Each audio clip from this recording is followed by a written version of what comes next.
बिस्मिल्लाहिर्रहमानिर्रहीम। अस्सलाम वालेकुम नाज़रीन, मैं अहमद फ़वाद हूँ और आप मेरा यूट्यूब चैनल देख रहे हैं। नाज़रीन, एक बड़ी खबर के साथ आज के व्लॉग में आपकी खिदमत में हाजिर हुआ हूँ और बड़ी खबर है सुप्रीम कोर्ट ऑफ पाकिस्तान में आज जो समाअत हुई है जिसमें सारी पॉलिटिकल पार्टीज़ को चीफ जस्टिस की जानिब से बुलाया गया था। लेकिन आज की समाअत का अहवाल रखने से पहले एक चीज़ मैं आपको बता दूं, जो खुलासा है 3 लफ्ज़ों में मैं इसका खुलासा आपके सामने रख दूं पहले सारी प्रोसीडिंग का, वो ये है कि आज तो चीफ जस्टिस पाकिस्तान ने सीधा सीधा कह दिया है नाअहली का तलवार जो कि ऑलरेडी लटकी हुई थी और जिस पर ये तस्वुर किया जा रहा था कि चीफ जस्टिस पीछे हो गए हैं, ऐसा कुछ भी नहीं है। चीफ जस्टिस ने बताया है आज वाज़ेह अल्फाज में कि उनका फ़ैसला कायम है और अगर आपने मुज़ाकरात ना किए तो फिर 14 तारीख को जो इलेक्शन वाला फ़ैसला है वो इम्प्लीमेंट होगा और नहीं हुआ तो फिर आपकी नाअहली होगी। एक तो ये चीज़ हुई है आज की समाअत के अंदर। दूसरे नंबर पर नाज़रीन, यहाँ तक आज की जो प्रोसीडिंग है उसमें चीज़ें सामने आई हैं कि इलेक्शन की तारीख तक दे दी गई है और ये तारीख का चीफ जस्टिस ने भी इस बात को कहा और सिराजुल हक जो कि इस वक्त मुज़ाकरात को हेड भी कर रहे हैं, जुलाई की तारीख का उन्होंने कहा है और जुलाई की यानी कि अर्लीस्ट पॉसिबल डेट जो कि मिड जुलाई की बनती है और जो कोई वीकेंड होगा 15-16 तारीख या 16 तारीख का जो है वो मेन है क्योंकि उस दिन वीकेंड है। तो ये मामला जो है वो आज सुप्रीम कोर्ट ऑफ पाकिस्तान में हुए हैं और सारी की सारी जो पॉलिटिकल जमातें हैं मां सवाए मौलाना फजल रहमान के, उन्होंने सुप्रीम कोर्ट ऑफ पाकिस्तान के फ़ैसले पर एतराज़ भी नहीं किया, इनकार भी नहीं किया कि आपका फ़ैसला गलत है, बल्कि वो मानने को भी तैयार है मां सवाए मौलाना फजल रहमान के। लेकिन और फिर इसके अलावा जो मुज़ाकरात के ज़रिए डिलेइंग टेक्टिस्ट की कोशिश की जा रही थी उस पर भी सुप्रीम कोर्ट ऑफ पाकिस्तान ने लॉक लगा दिया है कि नहीं, जो आप ईद के बाद मुज़ाकरात करेंगे और फिर उसके बाद मामला लंबा जाएगा, तो ऐसा भी कुछ नहीं होने वाला। आपने आज ही मुज़ाकरात करने हैं, आप बातचीत करें। और अभी जब मैं व्लॉग रिकॉर्ड कर रहा हूँ तो पहला वक्फ़ा हुआ है समाअत में, यानी कि 4 बजे दोबारा पॉलिटिकल जमातों को कहा है कि आप मुशावरत करके दोबारा सुप्रीम कोर्ट ऑफ पाकिस्तान में आएँ और बताएं कि क्या जो है वो आपने आपस में राय मिलाई है और क्या एक पॉइंट के ऊपर आप मुत्तफिक होने जा रहे हैं। बहरहाल उससे पहले चूँकि पूरी प्रोसीडिंग क्लियर हो चुकी है और ये जो 3 मैंने आपके पॉइंट सामने रखे हैं ये चीज़ें तो कन्फर्म हो चुकी हैं। और अब मैं आपको ये भी बताता चलूँ कि इसी प्लेटफॉर्म से अल्हम्दुलिल्लाह आपको मैं बार बार ये बताता रहा हूँ, जून जुलाई में इलेक्शंस होने जा रहे हैं। बहुत सारे जो व्यूअर्स हैं वो अक्सर कमेंट में पूछते भी रहे हैं कि अब चूँकि मैंने अक्सर एक थंबनेल में बाकायदा तौर पर डेट तक मेंशन कर दी थी कि इस तारीख को जुलाई की इलेक्शन के ज़्यादा चांसेस है, जिस पर बहुत सारे जो सुनने वाले हैं देखने वाले हैं उन्होंने कहा कि ये जो है वो आप डेट भी दे रहे हैं, हालांकि ऐसी कोई चीज़ नहीं हो रही, शायद आप मिस गाइड कर रहे हैं। तो मिस गाइड उस वक्त उनको लगा, लेकिन आज जब सुप्रीम कोर्ट ऑफ पाकिस्तान में ये चीज़ें ऑन कार्ड आ चुकी हैं तो मेरे ख्याल से अब तमाम ये समझ चुके होंगे कि जो उस वक्त मैंने तफसीलात दी थी और जो अभी मैं मज़ीद आपको देने जा रहा हूँ ऑथेंटिक तफसीलात। और अल्हम्दुलिल्लाह एक और बड़ी ख़बर है जो कि मेरी आज दुरुस्त साबित हुई है। जून जुलाई में हर सूरत में इलेक्शंस होंगे। जून में तो अब खैर नहीं, बल्कि अब जुलाई का कन्फर्म हो गया है और अक्टूबर तक मामला नहीं जाएगा। और फिर जाहिर सी बात है अगर जुलाई में पूरे मुल्क में एक दिन इलेक्शन होते हैं तो फिर ये जो 14 मई वाला मामला है कि 14 मई को पंजाब में इलेक्शंस हों, तो 14 मई को पंजाब में भी इलेक्शंस फिर नहीं होंगे, फिर सारे इलेक्शंस एक ही दिन होंगे। तो ये आज सारा जो खुलासा था मैंने आपके सामने मुख्तसरन रख दिया। अब मैं बारी बारी इसकी कुछ डिटेल्स की तरफ आता हूँ क्योंकि इसमें बहुत सारे इंपॉर्टेंट पॉइंट्स को भी डिस्कस किया गया। पाकिस्तान तहरीक इंसाफ ने अपना मौक़िफ़ भी सामने रखा और जो कुछ खदशात थे कि ये मुज़ाकरात को लंबा करके जुलाई से भी आगे ले जाएंगे, इलेक्शन में नहीं जाएंगे, फिर अक्टूबर से भी आगे जाएंगे, तो ये खदशात भी आज दूर हुए हैं। और जो एक गारंटी वाला मामला मैं बता रहा था वो मामलात भी आज बहुत हद तक हल हुए हैं। इसकी तफसीलात जो है मैं आपके सामने रखता हूँ। तो आज जब केस की प्रोसीडिंग शुरू हुई तो एक चीज़ तो मैं आपको बता दूं कि किसी ने भी ये नहीं कहा, इस पर चीफ जस्टिस ने आखिर में रिमार्क्स भी दिए कि किसी ने ये नहीं कहा कि उनका जो फ़ैसला है वो गलत है। तो बहरहाल आज की जब प्रोसीडिंग शुरू हुई तो प्रोसीडिंग के आगाज़ में ही जो मुख्तलिफ़ पॉलिटिकल जमातों के रिप्रेजेंटेटिव थे,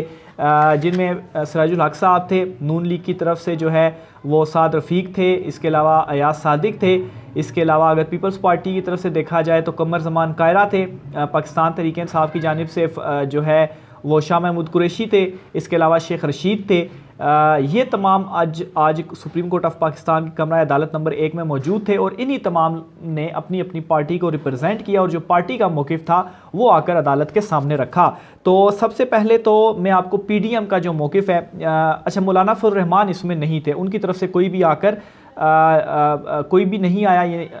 और मौक़िफ़ सामने नहीं रखा। इस पर भी चीफ जस्टिस ने आखिर में कुछ रिमार्क्स दिए, वो भी मैं आपके सामने रखूँगा। लेकिन पहले पीपल्स पार्टी और मुस्लिम लीग नून और जो पीडीएम की दीगर जमातें थीं उन्होंने क्या अपना मौक़िफ़ रखा सुप्रीम कोर्ट में। बारी बारी सारे बोले, लेकिन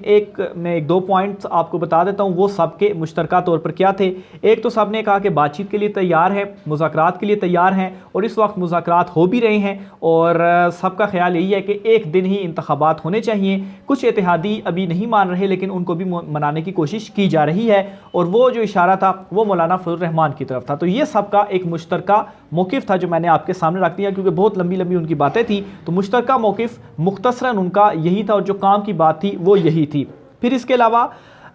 शाह महमूद कुरैशी उन्होंने 2-3 बड़े इंपॉर्टेंट पॉइंट उठाए जो उन्होंने गुफ्तगू की। उन्होंने ये कहा कि एक तो आप ठीक है पॉलिटिकली चीज़ों को देख रहे हैं, सियासी जमातें मिल बैठकर मामलात को हल करें, लेकिन दूसरी तरफ कानूनी एंगल भी है और वो एंगल ये है कि 90 दिन में इलेक्शंस होने चाहिए और सुप्रीम कोर्ट ऑफ पाकिस्तान ने इस चीज़ को इम्प्लीमेंट करवाना है, आइन के ऊपर इम्प्लीमेंट करवाना है। असेंबलियाँ तहलील हुई और इन्होंने इलेक्शंस नहीं करवाए। तो एक तो ये पॉइंट उन्होंने सामने रखा। फिर उन्होंने कहा कि नून लीग हमें पहले कहती थी असेंबलियाँ तोड़ो, हम असेंबलियाँ तोड़ चुके, अब जो है वो ये पीछे हो गए, इनको भी चाहिए कि अब असेंबलियाँ तोड़ें, ये वाकई चाहते हैं तो आए फिर एक दिन जो इलेक्शंस हैं वो करवा लें। और इस हवाले से जो है वो सेनेटर फैसल जावेद जो थे उन्होंने भी गुफ्तगू की, सुप्रीम कोर्ट के बाहर तो नहीं, बाहर आकर उनसे मैंने जो है वो बातचीत की और उन्होंने इस मामले पर कहा कि ठीक है गुंजाइश आइनी तौर पर भी कानूनी तौर पर भी इस तरह से निकल सकती है कि सारे फिर एक दिन के लिए राज़ी हो जाएं, तो एक दिन जुलाई में इलेक्शन हो जाते हैं तो फिर ठीक है हम भी थोड़ा सा आगे जाने को तैयार हैं। तो ये उनका भी आज का मौक़िफ़ था। फिर इसके अलावा मज़ीद शाह महमूद कुरैशी साहब की जानिब से ये कहा गया कि ठीक है ये मुज़ाकरात का कह रहे हैं, हम मुज़ाकरात के लिए भी तैयार है, लेकिन एक चीज़ ये है ये मैं क्लियर करता चलूँ कि मुज़ाकरात तवील नहीं होने चाहिए, मुज़ाकरात फिर लिमिटेड होने चाहिए। और पीडीएम की तरफ से अभी तक अपना कोई जो प्लान है या जो इनके ख़दशात हैं या जो कुछ भी हैं जो इनका अपना रास्ता ही अपनाना चाहते हैं, इन्होंने कोई भी चीज़ अभी तक टेबल नहीं की, कोई भी चीज़ हमारे सामने रखी नहीं कि हमारी ये शराइत हैं। मासवा इसके कि एनआरओ तो उनको चाहिए, लेकिन इलेक्शन करवाने के हवाले से कोई भी चीज़ पीडीएम की जमातों की जानिब से सामने रखी नहीं गई, कोई रोड मैप नहीं दिया गया। तो मुज़ाकरात फिर किस तरीके से किए जाएं और मुज़ाकरात ऐसे नहीं होंगे कि हम बिल्कुल ही आइन और कानून से बालातर होकर बहुत आगे के जो कोई मुज़ाकरात हैं वो करें। ये चीज़ें भी हमने आइन और कानून के अंदर ही रहते हुए देखनी है और इसी सूरत में जैसा कि चीफ जस्टिस ने भी कहा था गुंजाइश निकल सकती है, तब भी गुंजाइश निकाली जा सकती है। तो पहले तो ये संजीदा हो, अपना कोई रोड मैप रखें और उसके बाद मुज़ाकरात को तूल ना दें,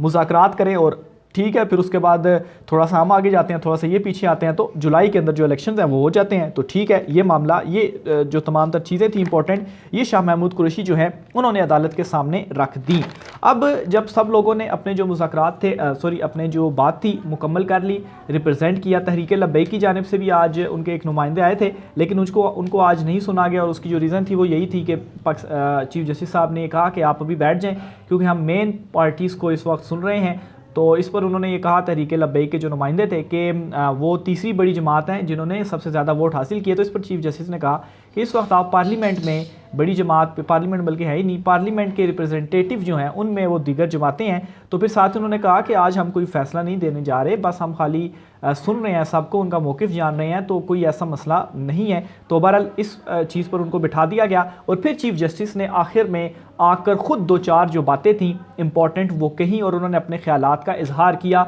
और पहले तो उन्होंने अंग्रेज़ी में 1-2 लाइनें बोली और फिर साथ ही उन्होंने कहा कि नहीं मैं उर्दू में जो गुफ्तगू है वो करता हूँ, क्योंकि ज़ाहिर सी बात है बहुत सारे लोग ये सुन रहे थे, पॉलिटिकल जमातें थी ख़ासतौर पर नून लीग ने, तो फैसले अंग्रेज़ी में आ जाए तो वो समझ नहीं लगती। तो मेरे ख्याल से शायद चीफ जस्टिस ने इसी वजह से कहा होगा कि उर्दू में मैं अपना मौक़िफ़ सामने जो है वो रखता हूँ ताकि सबको समझ आ जाए। तो बहरहाल उन्होंने आज 2-3 जो बातें कही उनमें से एक तो उन्होंने ये कहा कि आज की जो प्रोसीडिंग कंप्लीट हुई है, इस प्रोसीडिंग के बाद अभी तक किसी ने भी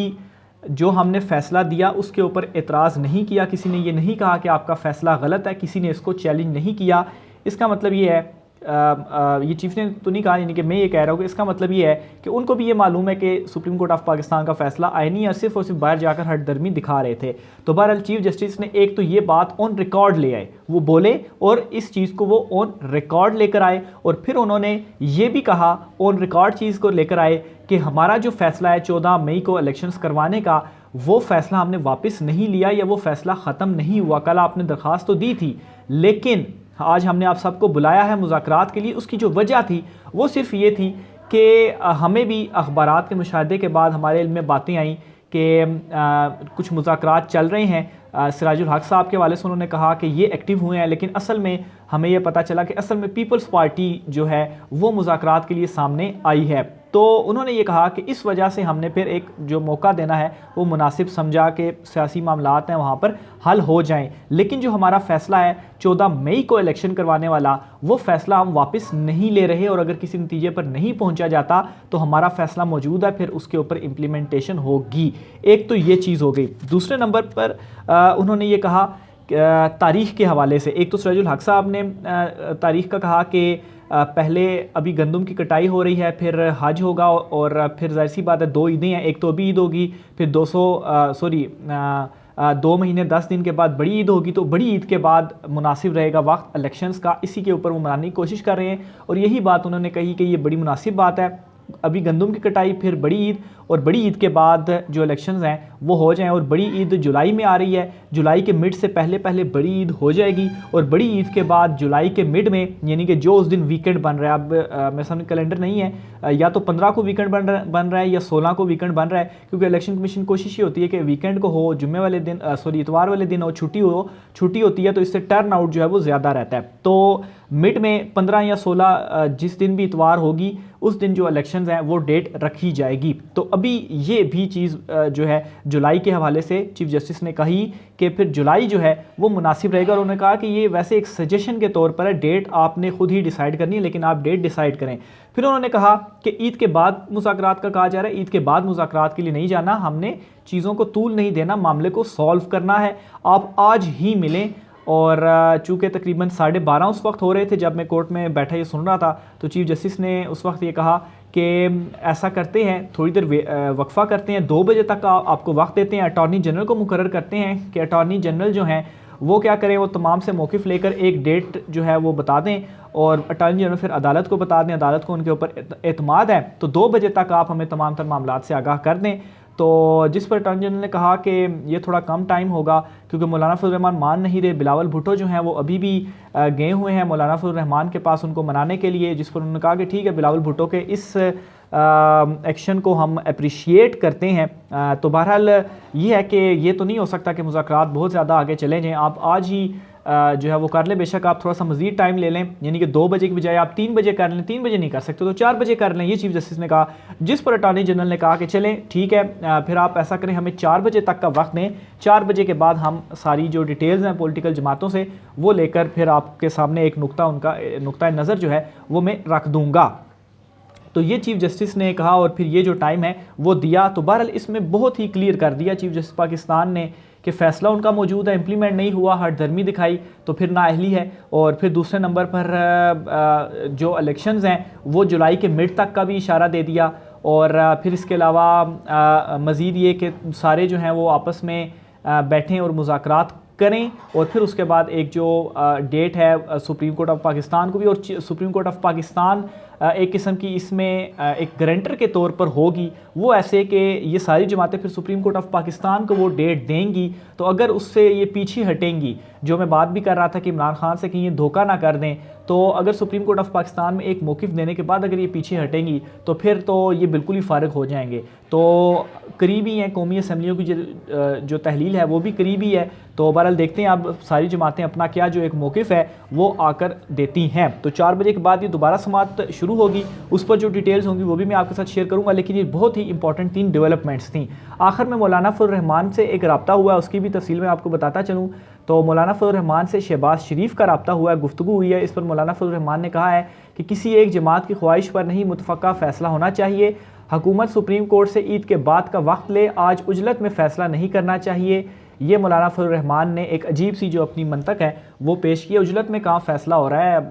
आपके जो 14 मई की तारीख है उससे पहले 14 अप्रैल तक मामलात इलेक्शन हो जाने चाहिए थे। ऑलरेडी 3 महीने गुजरे, फिर उसके बाद एक और महीना गुजर गया और फिर उसके बाद अब जुलाई का कहा जा रहा है, तो उसमें भी मौलाना फजल रहमान को उजलत लग रही है। तो असल मसला ये है कि मौलाना फजल रहमान का तो बिल्कुल ही सफाया होने जा रहा है, इस वजह से वो मुज़ाकरात की तरफ ही नहीं आ रहे। तो बहरहाल मजीद इस वाले से जो होता है आपके साथ मैं शेयर करूँगा। राय का सर कमेंट बॉक्स में कीजिएगा। मुझे इजाज़त दीजिए। अल्लाह हाफिज़।